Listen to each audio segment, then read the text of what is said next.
So some of you seen the video that I put out yesterday, and I was in the middle of talking about my experience with another dealership trying to just blatantly overcharge a customer that was coming in for no apparent reason, without even looking at the vehicle yet to assess how far they needed to go. They were just like, oh, it's going to be 3 hours. It's not a 3-hour job. It took me an hour to get the situation figured out. Luckily, he came here. Luckily, he brought his Panther platform here. In the middle of that video, you see the young man in the clip that I'm going to put up here walk up to me. He's a new porter here, but he's going to school to learn about automotive. See if it feels great. Feels like whatever's going on with it. What's up, dude? Go ahead. I can wait. Okay. You can go ahead. What's your question? I was just wondering if you would happen to know if there's any like assistant or like part-time mechanic spots available, because honestly, this is my dream. Honestly. Yeah, I mean, what they do is they have Tom will let some of the porters that want to move into the Lube tech spots to actually see if they're going to work out. Mm-hmm. He'll actually let them move up into those spots and actually learn how to like change oil, rotate tires, and do all that other stuff. I'm not saying you, because I'm currently going to school for all that stuff. Where are you going right now? I am still in high school, but I am taking the automotive course at my school I'm at Larkin, but I have to get transferred over to Stringwood for it. Yeah, I mean they're always looking for people that are willing to at least start out there before moving up, and you're in your prime right now to start there to see if it's going to work out for you or not. So, what time do you normally work? I usually work from 4 to close. 4 to close. So let me talk to Tom in the morning, and what's your I'll ask you afterwards for your full name. Write down your full name right here, so I'll talk to Tom in the morning, and I'll let him know that you're eager to move out of the position you're in to possibly something a little bit better, so you can start learning a little bit more, or you just get more involved. Not that you really need to learn, and we'll see what he says. Because I know we're soon to be short-staffed because a couple guys may end up leaving soon, and we're going to be looking for somebody. So I'll talk to him in the morning, and then I'll let you know what's going on tomorrow when I see you. Thank you, boss. I appreciate it. Have a nice night. You too. So I get the Crown Vic back in the shop, everything. And part of being a decent human being, a mentor, a leader in the shop, or whatever it may be, is recognizing when somebody wants to do better for themselves instead of staying on the bottom and trying to help them make that happen. After that video last night, and you guys getting to see this young man trusting me enough to come up to me and confide in me that he wants to further himself, me and the other lead diesel tech, I went and talked to him today. We had our little meeting, and I said, I really think that we should vouch for him and we should give him a shot. I really think that we should go in there and talk to the manager today and let him know what we think about him, and that he's been always respectful. He's always willing to help. He's always willing to go out of the way, never talks back, and he's just always trying to push to do better. And I'm not telling you what to say, but I'd love to have your back on, or I'd love for you to have my back on this, and let's talk to him. He had my back 100%. He said, I think that would be a good idea. He's shown that he wants to move up. He wants to do better.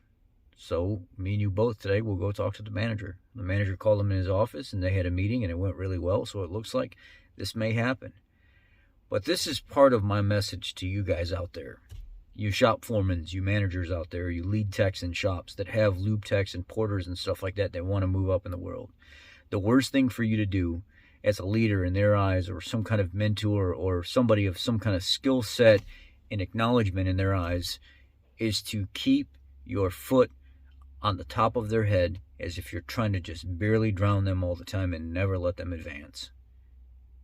It's the worst thing that you can do.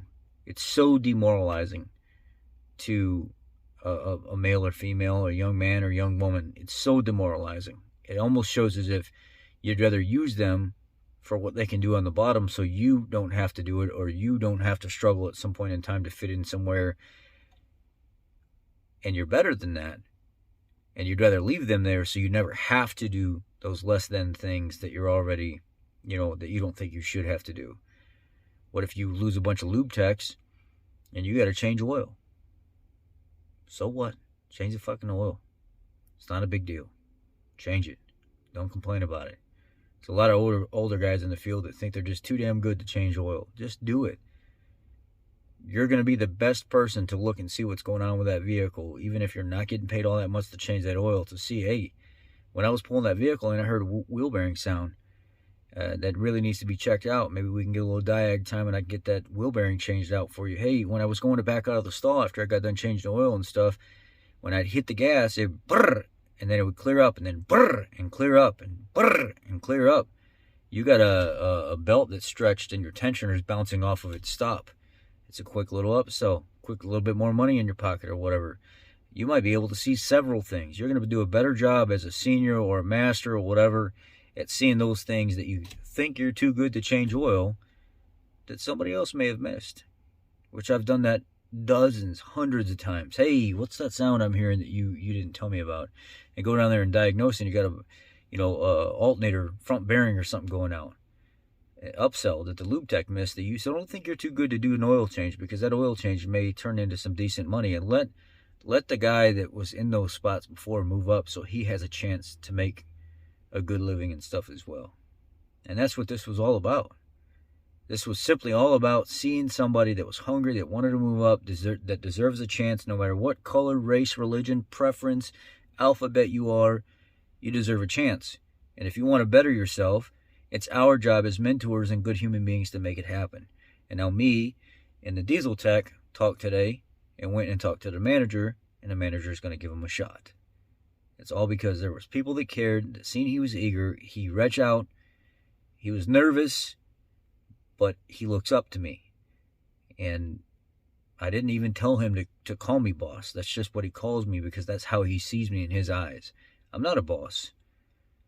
I take a lead tech role and I help out all of the people here that need my help. And I'm not a lead tech. I'm saying the lead tech to the lower skilled guys.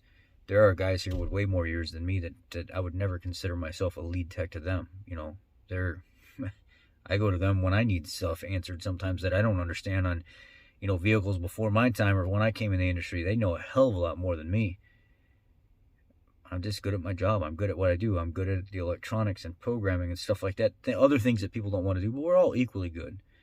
When I look at leadership position, and it's the young guys that look up to me because I actually reach out to them. I talk to them about things. I explain things to them. One of our semi-skilled techs today, he came up to me and he was like, man, for the life of me, I'm trying to change out that shifter cable bushing and stuff like that, and I can't get the thing out of there. And I was like, let's go. Come on. Take him over to the car. He's got the bushing there. Says, show me what you're doing. He's pushing and trying to get the bushing out of it and everything else. And I said, you got a little like a little heat gun, a little pen type, soldering type heat gun? Yeah. So he gets it out, shows it to me, warm it up a little bit, take my pocket screwdriver, pop the little bushing right out, pop the new one in, snap it on the shift lever, put the little cover on it, good to go. And he was like, oh my God, that was amazing. I would have never thought about that. Don't worry about it, bud. Just wanted to teach you something today. Wanted to be a little bit more involved in part of your life today. He came up to me before he went home and he was like, dude, thank you for everything, man. Thank you for always just being there for us and stuff. Yeah. Just being a good human being.